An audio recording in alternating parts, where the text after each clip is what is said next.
बिथाङा दिनै जोंखौ जोंनि एबसुनि दैदेनगिरिफोरखौ केस होदों थानायाव थानानि पुलिस प्रशासना जुदि बे केसफोरखौ एक्सन लायाबा दिनै एबसुनि दैदेनगिरिफोर बा एबसुखौ गुन्दागिरि मुं सुनानै दिनै इयुनाव पुलिस प्रशासना बेखौ दिनै दायित्व लायाबा जोङो गावनो गाव एबसुखौ फोजोबस्रांनायनि जि माने गावनि दायखौ सहायनानै लानो हायैयाव दिनै एबसुखौ फोजोबस्रांनायनि बाथ्रा गाज्रि रावजों दिनै बुंदों। बिथाङा दिनै नैबे जोङो मिथिनाय बायदियै दिनैहाय नेपालपारा कुसुगाव नैबे साखाथियाव दिनै रायजो जागासिनो दङ होननानै जोङो मिथिदों। नाथायबा बिनि जोनोम गामि थिपकाइ पलासगुरिनि होननानै जोङो मिथिदों। दिनै कुसुगावआव बियो रायजो जाफैनाया 2 बोसोरसो जाबाय होननानै जोङो खोनानो मोन्दों आरो बियो समाजजों खुनु लोब्बा गैया। दिनै हारसिङै बियो समाज गैयै बादि माने रायजो जागासिनो दङ आरो दिनै बिथाङा बै पर्बतरा ओनसोलाव 7 सा आइजोफोरखौ दिनै गाज्रि हाबा मावनानै बिथाङा दिनै बै ओनसोलनिफ्राय दिनै एरायनानै फैनानै आरो नैबेवहाय कुसुगाव नैथि जुलि खालामनानै दङ होननानै जोङो मिथिदों। नाथाय दिनै बिथांमोनहा दिनै जों दुलाराय बर' फरायसा आफादखौ दिनै गोबां गाज्रि बाथ्रा बुंनाय जों दिनै नुनो मोन्दों। दिनै बिथांखौ किडनेपिं खालामदों होनदों, दिनै बिथांखौ गोबां माने बुग्लुं सुग्लुं खालामदों, आघात खालामदों होननानै बुंदों। गासिबो नाथायबा नैबे बाथ्राफ्रा नंखाय आरो जोङो बेखौ मालाबाबो जोङो गनायनानै लानो हाया। आरो दिनैहाय मावख'आव फैनानै दिनै BPFनि कर्मि दैदेनगिरि बिथांमोनहा बिथांनि जानानै जोंनि एबसुनि दैदेनगिरिफोरखौ आक्रमण खालामनो फैनाय बा गाज्रि बे अफिसाव फैनानै राव दिन्थिलांनाय बाथ्रा माने सोदोब बुंलांनायखौ जोङो मालाबाबो जोङो क'क्राझार जिल्ला दुलाराय बर' फरायसा आफाद आरो कुसुगाव दख'रा दुलाराय बर' फरायसा आफादा जों बेखौ गनायनानै बा मानिनानै जोङो लानो हायै बादि। गिबियावनो बड'लेण्ड रादाब आरो बड'लेण्ड बुब्लिनिसिम आङो क'क्राझार जिल्ला दुलाराय बर' फरायसा आफादनिफ्राय बेलासि समनि गाहाम हामलायथि आङो बयनिसिमबो जासिहरबाय। दा बे समाव नोंथांमोननि चेनेलनि गेजेरजों मोनसे क्लियारिफिकेसन आङो होनो सानदों। थांनाय 13 मे जाय इउटुबार होननानै गावखौनो जाहिर खालामनानै लायो RBB कमेन्ट आरो बिथांनि जाय बे चेनेलखौ सालायो बिथांनि मुङानो जाबाय बुद्धिराम ब्रह्म आरो बे बिथाङा दिनै जोंहा बिथाङा इउटुबार जानायाव जोंहा जेबो बुंनो गोनां गैया।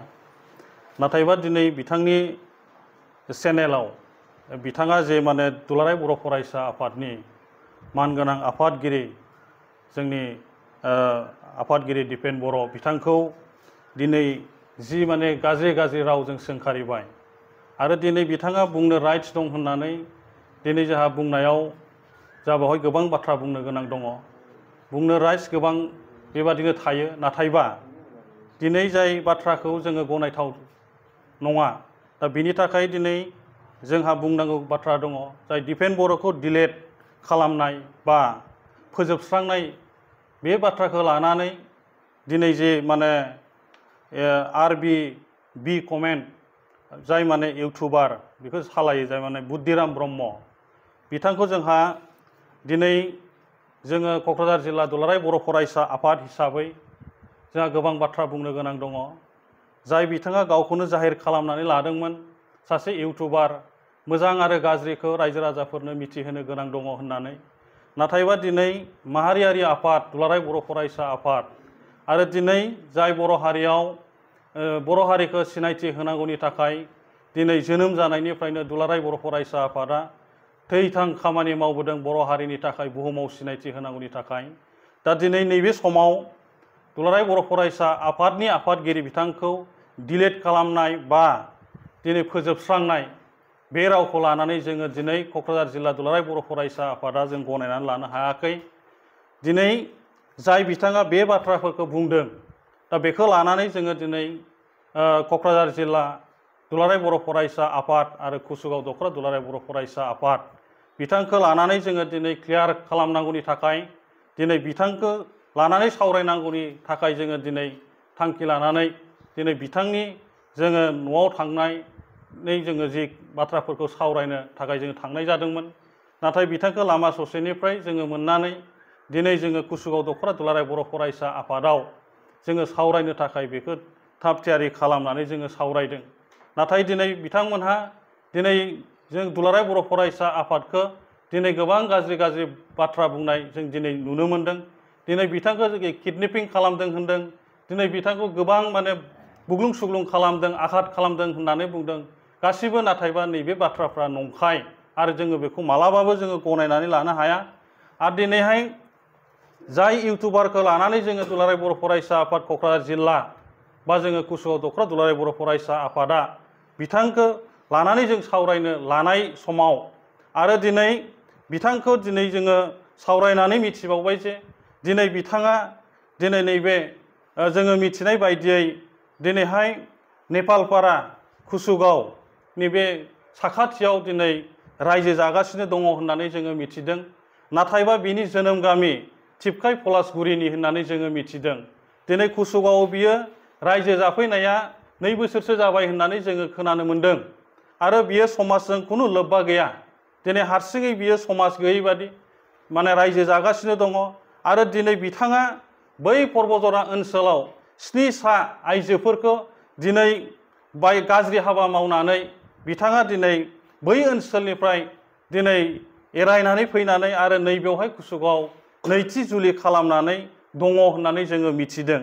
दा बेनिखायनो दिनै जोङो क'क्राझार जिल्ला एबसु आरो दिनै कुसुगाव दख्रा दुलाराय बर' फरायसा आफादा दिनै समाजनि बेरेखा मावनानै दिनै बे ओनसोलाव थाफैनाय आरो दिनै दुलाराय बर' फरायसा आफादनि आफादगिरि मानगोनां दिपेन बर'खौ जि गाज्रि रावजों सोंखारिदों। दिनै जोङो दुलाराय बर' फरायसा आफाद हिसाबै समाजनि बेरेखा खामानि मावग्रा कुनु मानसिखौ जोङो बै समनिफ्रायनो दिनै माने कुनु माने प्रश्रय होआखै बा जायगा होबोआखै। दुलाराय बर' फरायसा आफादा जे समनिफ्राय जोनोम जादों बर' हारियाव समाजाव गुलुं गुजुं खालामग्रा जाय मानसिफोर बेफोरखौ जोङो दिनै समाजाव गोग्गो समाज दानांगौनि थाखाय बायदि रोखोमै दिनै दुलाराय बर' फरायसा आफाद बा एबसुआ खामानि मावबाय थादों। दा दिनै बे हिसाबै जोङो जाय माने बुद्धिराम ब्रह्म बिथाङा दिनै समाजनि बेरेखा खामानि मावनानै दिनै बे ओनसोलाव दंफैयो आरो समाजनि मोजां खामानि मावग्रा दुलाराय बर' फरायसा आफादनि आफादगिरिखौ गाज्रि रावजों दिनै सोंखारिदों, गाज्रि बाथ्रा फोजोबस्रांनायनि बाथ्रा बुंदों। बेखौ दिनै जोङो जाय नंखाय बाखाय इउटुबार जाय BRB कमेन्टनि जाय सालायगिरि दिनै बुद्धिराम ब्रह्म बिथां बुंनाय बायदि रावखौ जों मालाबाबो गनायनानै लानो हाया। दा बेनिखायनो जोङो बेखौनो खावलायनो सानदों। दिनै BPF दोलोनि माखासे मोजां दैदेनगिरि बिथांमोनहा दिनै बिथांखौ सापर्ट खालामनानै गोबां दिनै एबसु बा जोंनि कर्मकर्ताफोरखौ दिनै गाज्रि बाथ्रा जों बेखौ बुंनाय नुदों। नाथाय बिथांमोनहाबो बुजिनो गोनां दङ आरो दिनै BPF दोलोनि जायनोखि दैदेनगिरि मोजां सामलायगिरि बिथांमोनहा दिनै बिथांखौ मानो जायगा होदों बिथांमोनखौ दिनै बिथांखौ सोंनो गोनां दङ। जाय बिथाङा दिनै दुलाराय बर' फरायसा आफादनि आफादगिरिखौ गाज्रि बाथ्रा बुंदों, फोजोबस्रांनायनि बाथ्रा बुंदों, बिनि सायाव दिनै BPFनि दैदेनगिरि बिथांमोनहाबो बिसार खालामनो गोनां दङ। फोजोबस्रांनायानो दिनै बेवहाय बिनि समाधान जानो हाया। नाथायबा दिनै जाय मानसिया बुद्धिराम ब्रह्मआ जि माने समाजनि बेरेखा खामानि मावबाय, जि 7सा आइजोफोरखौ दिनै जिनाहारि खालामबाय, नस्थ' खालामबोबाय, दा नैबे समावबो दिनै BPFनि जाय माने गोरों दैदेनगिरिफ्रा दिनैबो बिथांखौ दिनै सेफगार्ड होदों। दा दिनैहाय बेजों लोगोसे दिनै जाय मानसिफ्रा समाज बेरेखा बे मानसिफोरखौ दिनैहाय जायगा होनाया जोंनि थाखाय बियो मोजां जायाखै होननानै जोङो सानदों। नाथायबा जोङो बर' हारिखौ समाजखौ मोजां खालामनांगौनि थाखाय जाय हारिनि थाखाय बेरेखा खामानि मावो बा जाय समाजनि थाखाय बेरेखा खामानि मावो बेखौ दिनै दुलाराय बर' फरायसा आफादा सिगाङावबो मावबोदों, दिनैबो मावबोगोन। नाथायबा दिनै जोङो सावरायलायनायनि गेजेरावनो बिथाङा दिनै गावखौ जाहिर खालामनांगौनि नामाव दिनै गोबां एबसुनि मानसिफ्रा गावखौ बुदों, गोब्राब जखम खालामदों, बायदिसिना होनानै दिनै केस जाबसिनदों। नाथाय दिनै जोङो बेखौ मालाबाबो जों गनायनानै लानो हाया आरो बिथाङा गावनो रोखायै लिरनानै होलांदों। दिनै आङो दुलाराय बर' फरायसा आफादनि आफादगिरिखौ आङो जि गाज्रि रावजों बुंफ्लांबाय, आंखौ निमाहा होदो आरो जिबनावबो आङो दुलाराय बर' फरायसा आफादनि हेंथायै खामानि मावनाय जानाय नङा। बे बाथ्राखौ दिनैहाय बिथाङा क्लियारै मैयानि समाव बेखौ लिरनानै होलांदों। दा बेनिखायनो नोंथांमोनहा थांनाय हयथ' मार्च दाननि हयथ' अक्ट'खौ आं बारा गोसोआव गैला पलासगुरि गामिनि गावबुरा आरो रायजो राजाफ्रा क्लियार होदों नोंथांमोननि चेनेलनि गेजेरजोंनो बे बाथ्राफोरखौ क्लियारै बुंनानै होदों दिनैहाय पलासगुरि गामिनि बै ओनसोलनि गथ'सा आरो आइजोफोरखौ जे जिनाहारि खालामनानै नस्थ' खालामनानै दिनै गुबुन आरो हिन्जाव हाबा खालामनानै दिनै बिथाङा दिनै नेपालपारा गामिनि साखाथियाव दिनै कुनु समाज गैया हारसिङै समाज जानानै माने रायजो जानानै दङ दा बैबादि मानसिखौ दिनैनि जोंनि बिपिएफनि दैदेनगिरि बिथांमोनहा जे दिनै जिबादि माने कुनु बिसार आसार गैयाबालायनो दिनै दुलाराय बर' फरायसा आफादनि हेंथायै बाथ्रा बुंबाय थानायखौ जों बारा मोजां मोनाखै दा बेनिखायनो मोजांखौ मोजां गाज्रिखौ गाज्रि अरायबो जोङो सैथो हिसाबै खामानि मावलांनो गोनां दङ होननानै आङो दिनै नोंथांमोननि चेनेलनि गेजेरजों दिनै दुलाराय बर' फरायसा आफाद बा क'क्राझार जिल्ला कुसुगाव दख'रानि जोंनि दैदेनगिरिफोरनि गेजेराव उजुहात देखायनायखौ आङो बेखौनो दिनै नोंथांमोननि चेनेलनि गेजेरजों जोंनि ओनसोलनि रायजो राजाफोरनि सिगाङाव आं बेखिनि बाथ्राखौनो क्लियारै होबाय गोजोन्थों आरो फंसे बाथ्रा जे दिनै जाय बुद्धिराम ब्रह्म बिथांनि जानानै दिनै दुलाराय बर' फरायसा आफाद कुसुगाव दख'रानि मावख'आव फैनानै दिनै बिपिएफनि कर्मि दैदेनगिरि बिथांमोनहा बिथांनि जानानै जोंनि एबसुनि दैदेनगिरिफोरखौ आक्रमण खालामनो फैनाय बा गाज्रि बे अफिसाव फैनानै राव दिन्थिलांनाय बाथ्रा माने सोदोब बुंलांनायखौ जोङो मालाबाबो जोङो क'क्राझार जिल्ला दुलाराय बर' फरायसा आफाद आरो कुसुगाव दख'रा दुलाराय बर' फरायसा आफादा जों बेखौ गनायनानै बा मानिनानै जोङो लानो हायै बादि बे मोनसे थासारिया जोंनि गेजेराव जादों दा बेनिखायनो जाय मानसिखौ लानानै बिथांमोनहा दिनै उत्साह खालामदों दिनै जाय मानसिखौ दिनै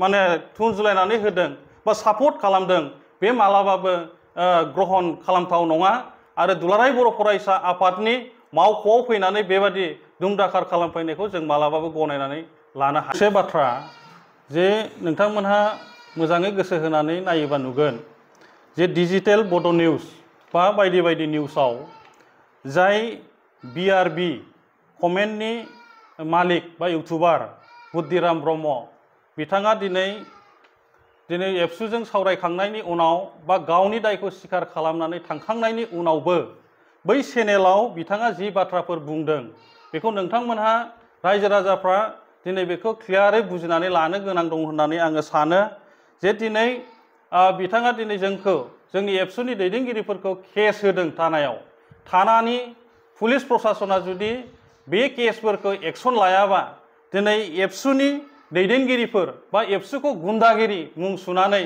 दिनै इयुनाव पुलिस प्रसासना बेखौ दिनै दायित्व लायाबा जोङो गावनो गाव एबसुखौ फोजोबस्रांनायनि बा दिनै माने जि माने गावनि दायखौ सहायनानै लानो हायैयाव दिनै एबसुखौ फोजोबस्रांनायनि बाथ्रा गाज्रि रावजों दिनै बुंदों आरो नोंथांमोनहा दिनै डिजिटेल बड' निउस बा बायदि निउसाव दिनै नोंथांमोनहा नुगोन दिनै एबसुजों सावरायखांनायनि उनाव गावनि दायखौ स्वीकार खालामखांनायनि उनावबो दिनै बिथाङा थांनानै गावनि इउटुब चेनेलाव आरो फिन बे बाथ्राखौ बुंबाय आरो दिनै जों बुजिनानै लानो हायो दिनै बिथाङा माबादि मानसि आरो दिनै समाजनि थाखाय बिथाङा माबादि खामानि मावलांगोन जोङो बिथांखौ दिनै बै चेनेलनिफ्राय जोङो मिथिनानै मोननो लानो हायो बेखायनो जोंनि दिनै समाजनि गासैबो दैदेनगिरि आरो दिनै जायफ्रा दिनै बिथांखौ दिनै सापर्ट खालामदों बिथांनि बाथ्राफोरखौ नायनानै दिनै बुजिनानै लानो गोनां दं होननानै आं सानो।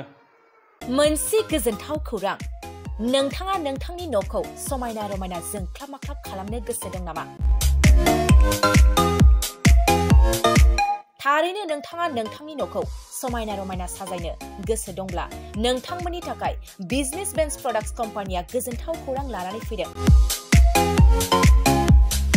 गोदान बोसोर रंजालि बैसागु फोरबोजों लोब्बा लाखिनानै बेन्स प्रडाक्ट्स कम्पानिया नोंथांमोननि थाखाय अफार होनाय जादों। चिरां जिल्ला बेंटल गेट 27 राजा लामानि एबा सिबिथाय लामानि साखाथियाव नोंथांनि न'खौ समायना रमायना खालामनो गोसो जानाय रायजो राजाफोरनि थाखाय बिजनेस बेन्स प्रडाक्ट्सआ लानानै फैदों गोजोनथाव खौरां।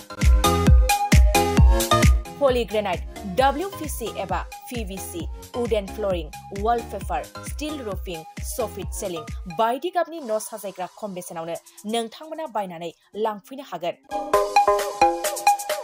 बेनि अनगायैबो नोंथाङा गोबां बाथ्रा मिथिनो थाखाय नैबे 8474015053 जानबुं नम्बरनि गेजेरजों नोंथाङा फन खालामनानै मिथिनो हागोन।